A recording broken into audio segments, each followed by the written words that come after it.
Pakistan against Zimbabwe from Perth on Thursday. This is the third and final match in the T20 World Cup. So, Kev, this is a venue that we can rely upon in terms of the weather, at least. And once again, it looks like the forecast is very, very good for Perth. Actually, a bit of rain forecast on Saturday there. Don't know if there's any matches at Perth on Saturday, but not a problem for Thursday. And this is a 7 p.m. Local time kickoff, so it should be nice and dry. It's we've talked about the stadium a few times. Short down the ground, long boundary square. You're a big fan of this venue, aren't you? Yeah, I like it, Steve. It's my sort of cup of tea. You know, when the ball comes onto the bat and there's a bit of bounce, a bit of pace, it just makes for better cricket, whether it's T20, Test matches, or ODI. And yeah, they get it right down this part of the world, don't they? Whether it was at the WACA as previous or here. Always good batting conditions, certainly. But the bowlers are always in the game too. Right, let's move on to the teams then. And Pakistan, they're going to be a bit disappointed after losing against India, of course, in the big game on Sunday. Do you think they're going to be a bit downhearted after that, Kev, or are they just going to be wanting to get back on the horse as quickly as they can? Well, they're not the only ones that were pissed off that they lost that game, Steve, because I was counting my chips, 8 balls from home. I mean, you can't lose from there, can you? Or you shouldn't lose from there. Yeah, they might take a bit of getting back to normal. It's, you know, that was a crushing loss, wasn't it? 28 off 8. I mean, you got to win that 99 times out of 100.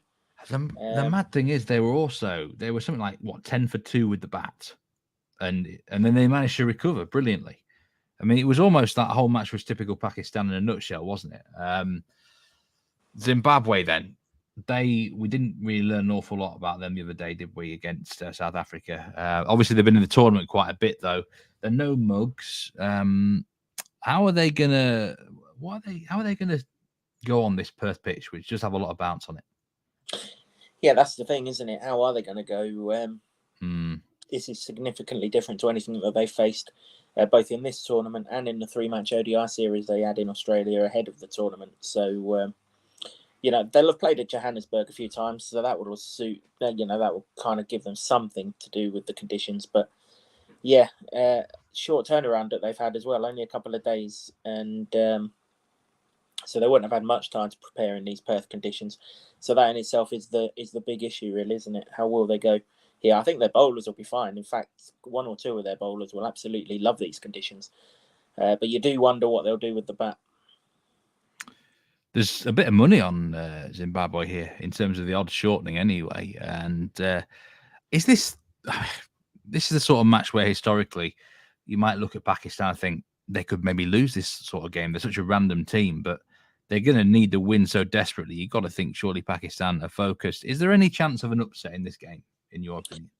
Not really. I wouldn't be surprised if Pakistan make hard work of it or heavy weather of it, purely because they're too reliant on 2 batsmen and 2 bowlers. But yeah, no, I still expect Pakistan to get over the line. But I mean, these two have played each other in a T20 series last year, so it's not like they're completely unknown to each other. That was in Zimbabwe. Obviously, slightly different conditions here. Probably suit Pakistan more here. So hard to see them being beaten. I can understand why 1 or 2 are having a nibble at 6-1. But yeah, I mean, what is it?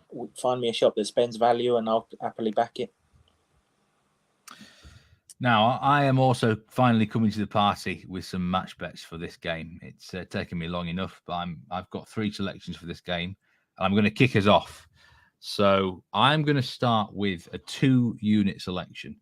And this is just my sort of pick because I'm going to know the outcome of it very, very quickly.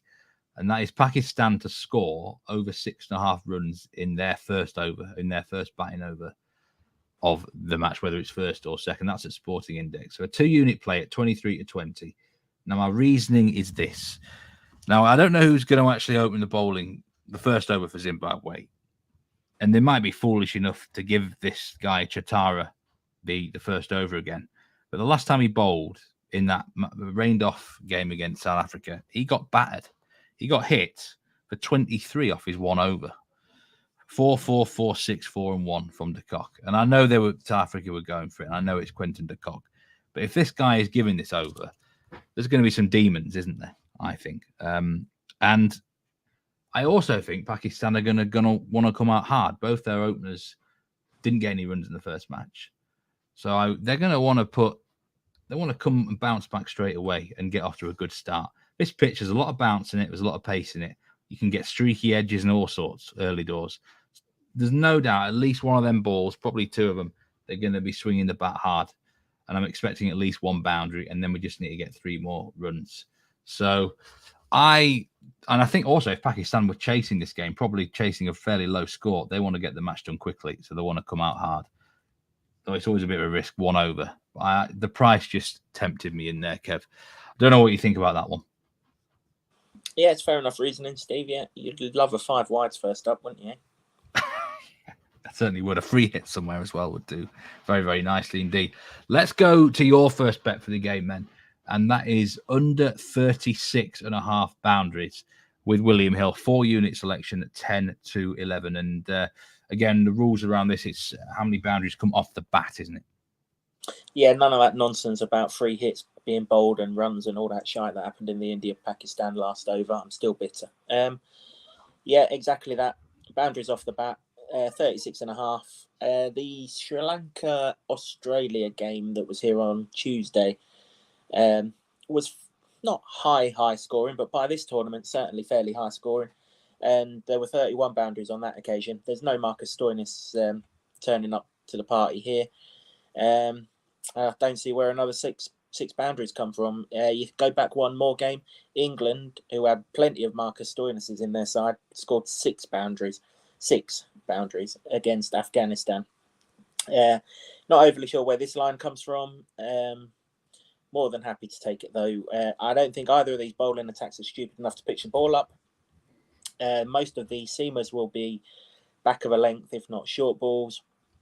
We saw in both games how hard it is to hit the boundary square, because even if you absolutely nail it, if you nail it along the floor, there's a fair bit of grass on this outfield because it's a rugby ground. And also, even if you nail it, you still got to hit it 80, 85 metres.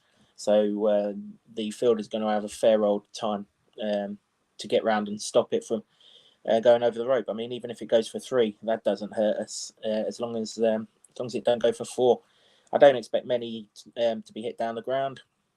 I wouldn't be at all surprised if Zimbabwe are shot out early in this game. Certainly their top order, and by the same thing, I wouldn't be at all surprised if Pakistan slow up should one of the openers fail. So yeah, pretty convinced we're not going to be seeing 37 boundaries in this one, or if we do, some weird freaks happened, and just don't see where it comes from. My second pick in the game is on a performance bet, and that is Mohammad Rizwan, the Pakistani wicketkeeper.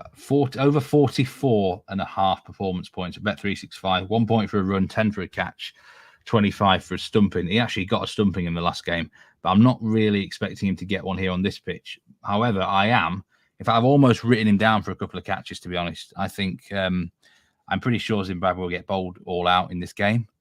And the way that this pitch goes, as long as they're good enough to actually nick something to him, then I think he's well and truly in the game behind the stumps there with the catches. But in terms of his run scoring, we know that he had a failure against India, but he was in good form building up to this tournament. He got, I think, a 70-odd and a 60-odd in New Zealand, probably a 30-odd as well, I think.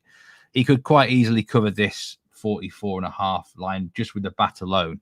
He's a sort of bloke, if he has a low score, he's going to get a big score the next game, especially against an associate nation. Well, actually, no, they are full test nation, in fair, aren't they, Zimbabwe? But a poorer nation, let's say that. And I've noticed his run line was over the 30, 31, 32 in some places. So I'd rather take the performance because the catches are in place. And if he did get a stumping, you never know. It'd be a Brucey bonus, wouldn't it? So I like Rizwan. I've got a lot on him in this game because he's going to be facing the first ball. So if he gets a duck or something, I'm in trouble, aren't I? But I put a lot of eggs into his basket. I do like a wicket-keeper performance. I always one of my favourite performance market lines. So that is my second selection for the game, 3-unit pick on Rizwan. We will move to you now into the Zimbabwe batting market, and you're going for a big pick. a decent juicy price here. And another name that we've mentioned on this show before, Luke Yongwei, who definitely can live up to his namesake with both bat and ball. And you like him at 28-1 to be their top scorer. Yeah, I do. I just think Zimbabwe's top order might really struggle here. Yeah, in much the same way that the Afghanistan one did against England. This Pakistan bowling attack's very similar to the English one, isn't it?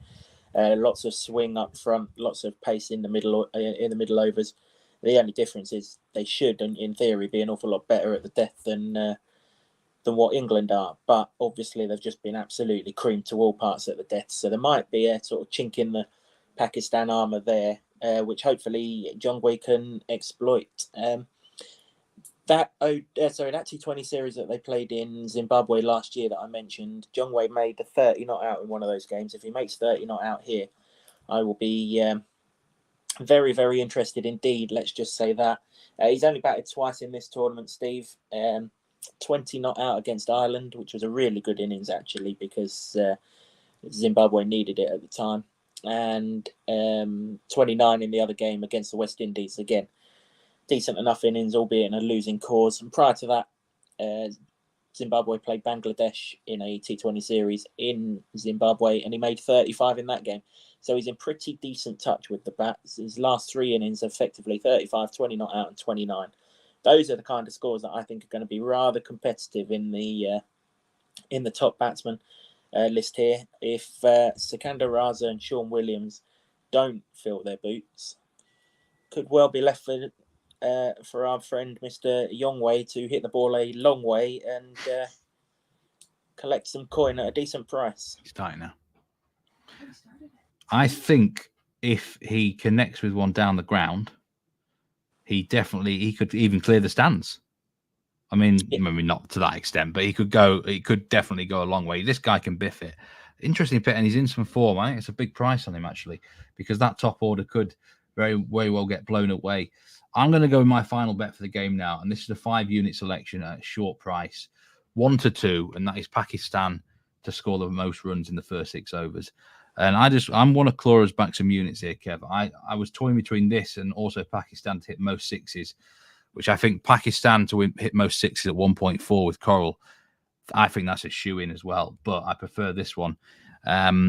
Basically, did you know Pakistan actually won this market against India? They beat them by 1 run, surprisingly, even though they got off to a bad start. I don't believe Pakistan will get off to a bad start here. Those two guys, Babar Azam and Rizwan, they're not going to fail twice, or at least one of them isn't. And I think they can come out of the traps really hard and get a good score. I think they're going to want to score quickly, no matter whether they're batting first or second. And I just don't think Zimbabwe have the firepower to match them in that sort of way. Against the Pakistan bowlers, I'm expecting Zimbabwe to get 30-35 maximum in the 6 overs. Now, yeah, this ground, you can get some streaky edges and stuff, maybe, because of a bit of pace and bounce, and maybe a few extras might come in.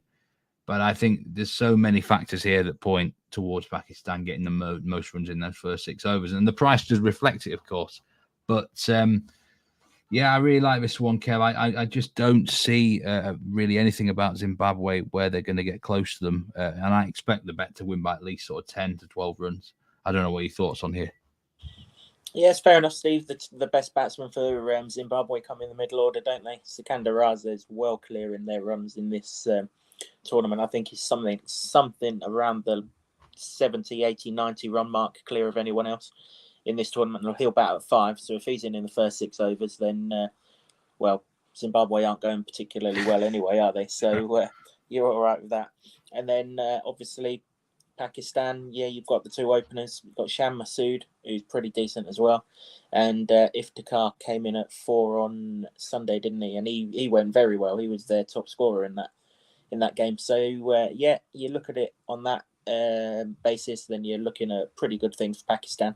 Then you chuck in the quality of that Pakistan attack with Shaheen Afridi and Haris Rauf, likely to bowl 4 of the 6 overs, 3 at the very least. And, yep, that one does look a very good 1-2 shot. I mean, one thing that concerned me about Zimbabwe, they were only 41 for 4 against South Africa after 6 overs in a 9-over game.